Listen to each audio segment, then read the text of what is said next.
Hey guys, it's me, Keisha, and I am here with this week's All Tea, All Shade Next Gen NYC Season 1, Episode 2 review. So on this week's episode, we pick up where we left off last week with Georgia leaving the little kickback spot that all of them were at. And she's leaving with Charlie and I think one or two other people. And we see her say, should I storm back in and say, fuck you, talking about to Riley? And Charlie pretty much tells her, yeah, I don't think you need to do that. I think you might need to fall back on that one because Riley basically ain't no punk and she gonna speak her mind regardless. But I was like, hold up, Georgia. Hold up, garbage pail kid. You can't get mad because you tell everybody that you don't wash your hands ever. You like germs. And then you want to get mad when people give you the ick, look, feeling like you give them the ick, ma'am. So they're going to give you the look of the ick and don't want you to touch them. You can't get mad at that. That's trifling, little nasty ass girl. And you would have went in there and said F you, and then what? When she slapped you in your face, then what? Play them games with stupid people, okay? We not about to do that. Then we're introduced to Dylan. He the cutest little boy on this show. He got a body, yada, yada. He used to be in sports. I think he said he wrestled, was in MMA, but he ended up hurting himself. So he then switched over to doing social media content or whatever. He's pretty much done every platform right now. He's making the bulk of his money doing OnlyFans. And I was like, okay, I see the little white girls. They'll be all up on that. He don't look like he had much down below, but he had a nice little body on him or whatever. And he even says to Georgia when they all kicking it at his apartment that he lives in with Charlie that Riley threatened to punch him when they first met. And here go Georgia. Under what context? I can already see she one of them. She gives me, I want to be the cool downtown girl art gallery. My name is known around the city, but I'm cool with everybody. Oh, I'm not racist, but she's really a Karen at the end of the day underneath all of that hipster crap that she's on. Cause what you mean under what context? You act like she just about to be around here threatening to punch people for nothing. You could tell she one of them, I don't do violence. That's totally unnecessary. That is so unacceptable. You can tell she one of them, but then you want to be the same person that wanted to run back in there and tell her F you because she didn't want to give you a hug because you don't wash your nasty ass hands. Little dirt ball. Then Gia and Brooks have lunch with their mothers together with Teresa and Meredith, and they talk about what happened with the Charlie situation, with Charlie texting Brooks the little slick comment about Chloe and about Georgia not washing her hands. Y'all, it was the camera panning in on Teresa's face when they was talking about Georgia not washing her hands, because she looked like she lost all of her appetite to the point where it was looking like she felt like the people that prepared her food might not have washed their hands either, and she was just done. Okay, I was hollering because it's just so disgusting that this little girl proudly does not wash her hands. And then it got worse later on in this episode, but we'll get to that in a minute. So, we then also learned that Charlie is supposed to be, like we found out last week, in cryptocurrency. But Dylan in his confessional says that he don't never, ever, ever see Charlie work. And they live together. So, it got to be true. He was like, I ain't never seen that man work. He was like, I think that he probably has a trust fund, which is great for him. And that's obviously got to be what it is. And then we see Charlie with his father, who is a businessman. His name is Anwar. And I was like, okay, yeah, your name is Anwar. Yeah, you got some money. Hey, daddy. Okay. And Charlie in his confessional says, my dad is a good dad, but a horrible father, saying that his dad always, of course, provided for them and took care of them, but he never felt comfortable going to his father to like talk about his feelings or anything of that nature. Like he was like, his father would only make it worse. And when they were in the kitchen, the daddy was joking, at least I thought he was joking, when he said that his daughter was his favorite. And at first I thought he was joking until he kind of like was like, he said something. I think Charlie said something to the effect of like, you're not hiding it or something. Don't even give me the line. But the daddy was not playing when he was saying that the daughter is his favorite. Okay. And he kind of gave Charlie this look like he was a disappointment. And that's very much what it was giving, because the daddy even suggested when Charlie talked about Dylan and how Dylan did OnlyFans. And the daddy was like, I mean, get it how you live. You know what I'm saying? Maybe you need to get in front of the camera and do something with yourself. And he was like, what, you want me to get on OnlyFans and take pictures for like gay men or whatever? And the daddy was like, no, I'm just saying, like, maybe you should go exercise with him, like, do something with yourself. It's given very much that the daddy looks at him like he's a huge disappointment. Like, you need to get it together. You ain't got no drive. You ain't got nothing going on. You just living off my money, and literally probably takes him as a joke. That's what it was given. And you could tell by the way Charlie's, what's the word I'm looking for? His mannerisms and everything around his father just gave sulking. He was unsure of himself. He was kind of like cowering. Totally vast different from how he is when he's around his friends. And we'll get to that in a minute as well. Mira and Ava go take a walk in the park, which is not their Gigiana at all. They do not like being outdoors with the insects and all of that stuff, and I'm right there with them. But they sit down and they talk, and Amira thinks that Charlie and Ava like each other on the low. But Ava was like, no, I like a man that's motivated, and he ain't got that gene nowhere near him. Like, I don't see it. But Amira thinks that there is something there between them. I hope Ava don't like him, because he not even cute, and he is a dick. This week's episode solidified that right now he's the villain of the show. Hudson, who is Ariana's boyfriend and his father owns Zaxby's, is investing in Ariana's clothing line called Adored Angel. So they're working on the line together, but she says that they need to sit down and basically write out a contract that states if anything does happen between them where they break up, that they won't be fighting over this company like her mom and Croy have been fighting during this nasty divorce.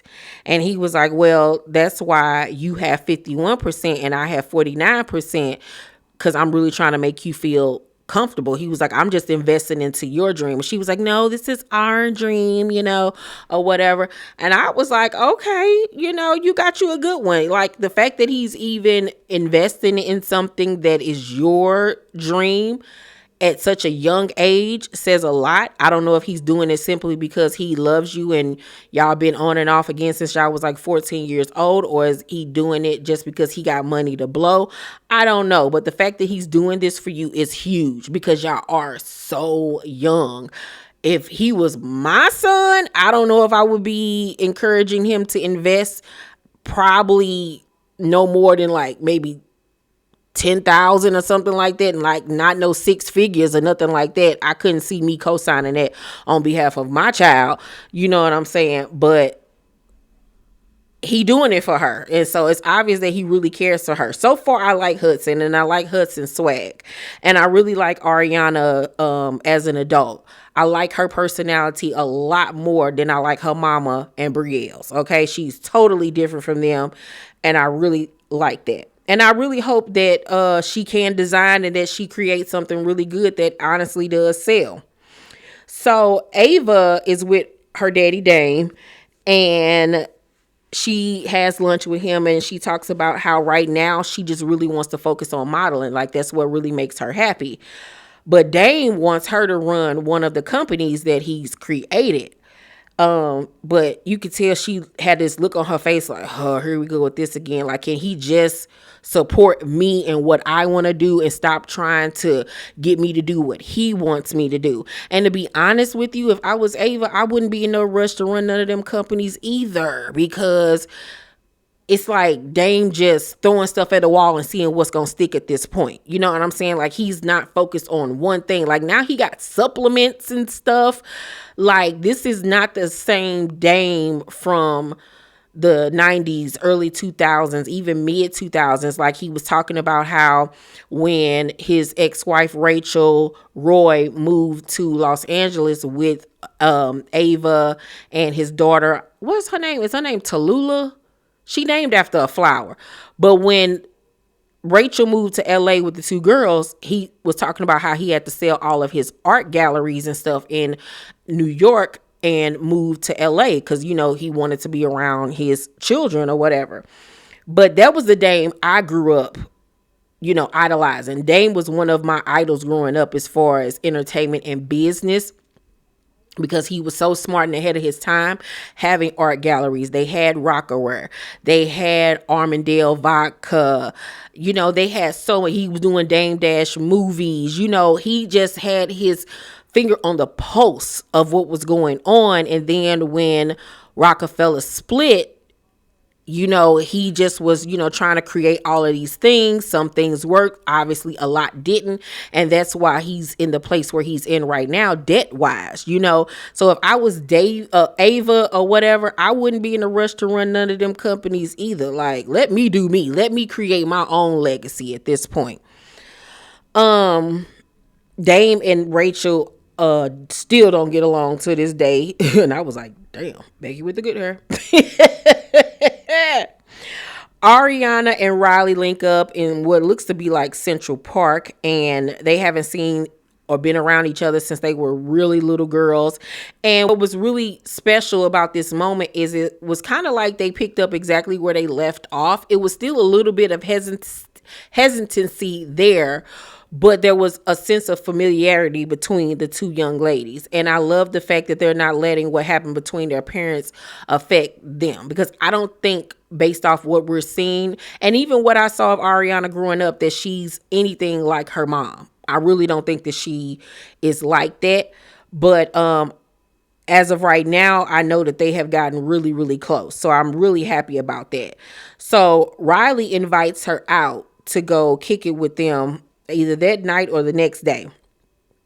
So Charlie invites Georgia to come out with them as well and texts her, come out with us or whatever so you can fight Riley. Now, I don't know if he was just joking or whatever. It seemed like he was, but just even the context of some of these jokes is kind of like rubbing me the wrong way, because it's just like, I don't know. No, Bernie. So, Brooks, Ariana, and Hudson ride over to the little restaurant place or wherever they at together. And Brooks asks Ariana in the car, did Riley tell her about what happened with Charlie, you know, making a little, you know, sex comment pretty much about his little sister. And she was like, yeah, she told me or whatever. But here's my thing. Brooks, how long are you going to hold on to this? You already had a conversation with Charlie about it. He apologized, but you steady talking about it and bringing it up to anybody that will listen. And you're getting on my nerves sounding so whiny about it. Like, if you're not going to check him yourself, then shut up. Shut up. But he getting on my nerves, keeping this going. We also find out that I guess Riley must have told Ariana about Georgia not washing her hands. Cause you know how black people are. We gonna tell everybody, like, don't you eat over there, don't you eat her food, don't shake her hand, that bitch is nasty. Like, we gonna tell it, okay? So at the little spot, Riley tells everyone, you know, who's coming. And Charlie got this like, look on his face when she says Ariana is coming. And I'm looking like, why he so pressed that Ariana is coming and he's never met her? I didn't understand why he had this look on his face. So then he makes this comment about how Kim is complaining about foreclosing on her house or whatever. Like, that's pretty much all he knows about Ariana and her mother. And so Brooks lets us, the viewers, know in his confessional that Charlie was upset about how many housewives' kids were going to be on the show. I guess he must have felt like they were going to take the show down or not legitimize the show or bring drama. I don't know what he was thinking, but he basically was turning his nose up to the housewives' kids. And they kind of all felt some type of way, like, what's the tea? Like, what's your issue? And I'm trying to figure out what's the issue too, because they got more going on than what you got going on, and you older than all of them. So make it make sense, loser. So they all kicking it. And Charlie says to Riley, do you know when your friend is arriving? And Riley was like, you mean our friend? And he was like, nah, that's your friend. And I'm like, what is up with the shade? It's given very much already to me. He like the little boy at school that want to pull your hair and pinch you and stuff because they like you and they don't know how to say it.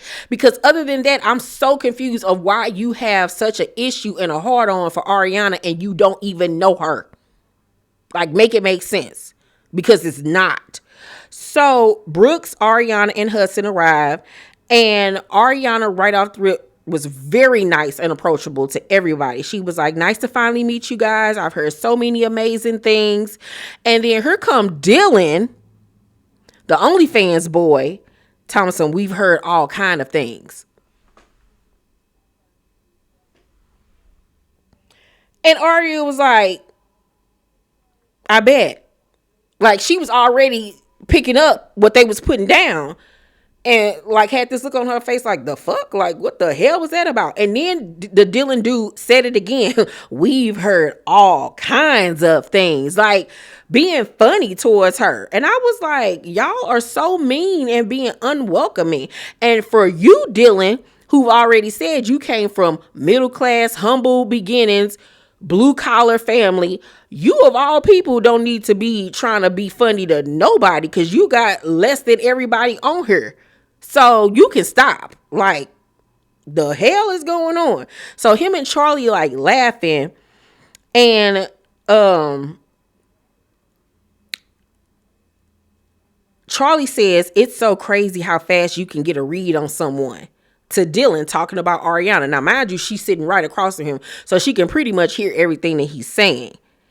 And I was like, what read are you getting on her? She hasn't done anything to anybody. Y'all the one that's antagonizing her and being shady.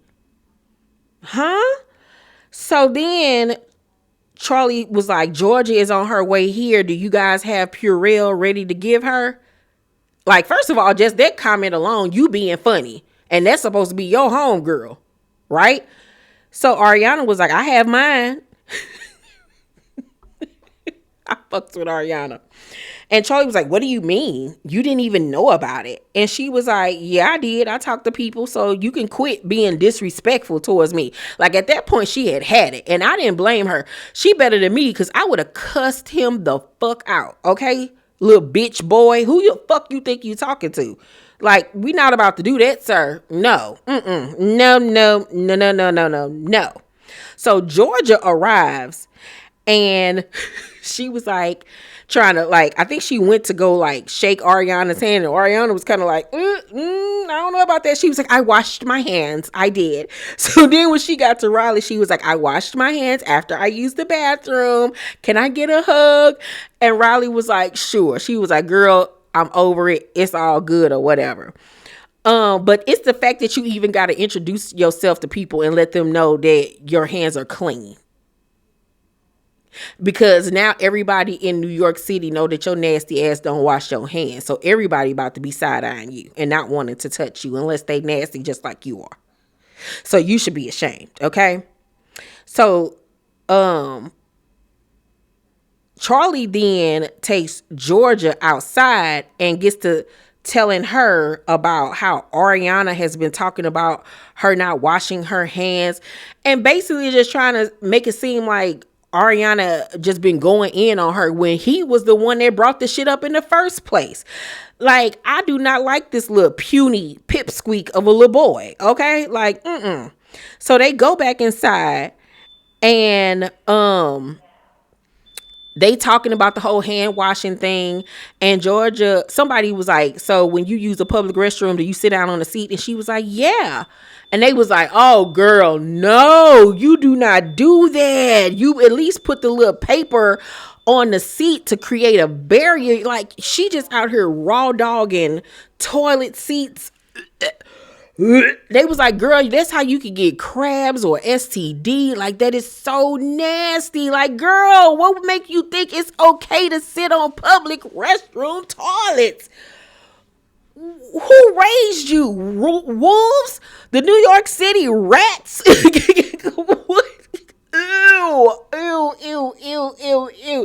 I know she got all kind of acne on her booty, all kind of bumps, and like gross. Oh my God. Like, girl, just roll around in shit at this point. Like, ugh. So everybody decides to go to another spot, and they get to the other spot, and they all vibing, they all having a good time. And Charlie come up to Brooks and say, asks if he don't care if he fuck his little sister. Now, see, anybody else would have cold cocked him, but he does stuff like that because he know Brooks is soft and Brooks is non-confrontational, and he probably look at Brooks like, oh, his little gay ass ain't gonna do shit. You know what I'm saying? That's why he fuck with him like that, and he knows that it gets underneath his skin. He one of them people that like to poke at you until you knock his ass out. So Brooks then goes and tell everybody, you know, what was said, because he was like, I need for him to stop doing that. Like, this not cool. And Riley in her confessional says, something I noticed that Charlie does is he waits until you're vulnerable and then strikes you. So because Gia is not there and I'm not sitting right there, he's going to go up to Brooks and say something crazy when he knows he doesn't have any backup. And I get that. I get that 100% that he's basically bullying and picking on him because he knows that Brooks ain't going to really say too much of nothing. But at the same token, Brooks, you got to start getting some pep in your step, putting your shoulders back, okay, and manning up. And stop letting him think he can come at you any kind of way. You too grown and big to be looking for girls, women, to stick up for you. Like, you need to learn how to stick up for yourself. Like, stop. Like, And it's okay for, like, Riley and Gia to stick up for him every now and then, but your beefs are then going to become my beefs, you know? And I can't even depend on you to stick up for me when something happened, because you ain't gonna even stick up for yourself. So they need to chill on running to his rescue all the time. He got to learn how to rescue himself. So outside the club, Ariana steps to Charlie after she found out what he said to Brooks. And she was like, I'm going to be completely blunt. I don't know why you're being a dick. She was like, you said another, he was like, what are you talking about? And she was like, you said another comment about his sister. And Brooks was like, you can't make jokes about effing my sister, Charlie. And Charlie was like, to Ariana, he was like, I don't know you. I was being very respectful. This is now crossing a weird line. On what planet were you being respectful to this girl when you've been effing with her all night long? If I was Ariana, I'd be like, just say you like me. Just say you either like me or you want to be me. And by the size of you, I don't think that you can fit my clothes. Because I don't know what's the problem, Miss Girl. Because that's what you're giving, Miss Girl energy. I would start calling him Miss Girl. Since you want to act like a little woman, I'm going to treat you like a little woman, Miss Girl. Okay? That's how you get him. So Ariana was like, you're supposed to be the elder, right? I was like, ooh, not the elder. Okay, Ariana, that was a good one. She was like, we're like 22. And Charlie says, you guys are like groomed very well to do this nonsense. I'll fake beef with you. I'll fake beef with the other girl. Basically trying to imply that the housewives' kids are coming on here to create drama for the show. And they are the ones that aren't even doing anything. It's you. It's people like Georgia. It's people like Dylan who are not even in the entertainment world who are coming on here acting like damn buffoons and starting stuff with people. So they should have been worried about you, sir. Because nobody knew who you were before this show, except for you being in the news over some man getting kidnapped and you being there while he was getting tortured. Negative press, sir. So like what? So Charlie, no, Hudson then steps in and was like, there is no fake beef. You've been a dick since I've met you. And Charlie was like, I mean, okay, we could take this off and you and I could step around the corner. And everybody was looking like, now, wait a minute. Now you want to fight? And Hudson was like, I'm not doing that with you. He was like, you want to act some kind of way in your corduroy pants. I said, not his corduroy pants. Baby Hudson ate him up in that part. So then Ariana was like, go to your next party. Be disrespectful the next time I see you. Basically warning him. And Charlie was like, now I'll definitely be disrespectful. And I'd have been like, okay, let's see how that works for you. Let's see how that works for you. But now that they have seen the show, and if they get a season 2, we all know how to get Charlie now. You get Charlie by talking about his family life. I'd be like, argue with me when your daddy decide he want to love you. Oh, you're back acting like a dick because your father doesn't love you. Okay, I get it. Okay. You need Iyanla Vanzant for that. I can't do anything for you. How does it feel that your father loves everybody but you? Like, that's how you get Charlie. Like, how does it feel being almost 30 and you have nothing to show for it? Oh, I feel so sorry for you. How does it feel to know that in your father's eyes, you're a loser? Like, that's how you get him to back the hell up off of you. Because now you know what his Achilles heel is, and that's that father. Because I'll be like, say something else and I'm going to fuck your daddy and become your stepmother. Keep it up. Keep it up. We can play if you want to, you know. Now y'all know how to get to him if y'all get a season 2. Because he's an easy read. He's easily readable because he puts on this front of being this quote unquote bad boy and he's softer than 2-ply tissue, child. Like, girl, bye. You are not built for this, Miss Girl. Like, no. And on next week's episode, I don't know what the hell is going on with Riley and who bothering her, but we not about to do that. I hope Riley know how to get some bass in her voice. I mean, your grandmama done taught you. You better chime in. You better channel her, okay? We not about to do that with Riley. No. I'm going to give this week's episode of Next Gen NYC a B+. It was a really good episode. I like what they're bringing. I like the dynamics. I like these group of kids. But yeah, Charlie is most definitely a villain. I'm not feeling Dylan either. I'm really not feeling Georgia. They can all pretty much kick rocks as far as I'm concerned. But y'all let me know what y'all thought about this week's episode down below in the comment section. Make sure to thumbs up this video, subscribe to my channel, and turn on your post notifications so you know when my videos drop. I love you guys, and I will see you on my next video. Bye.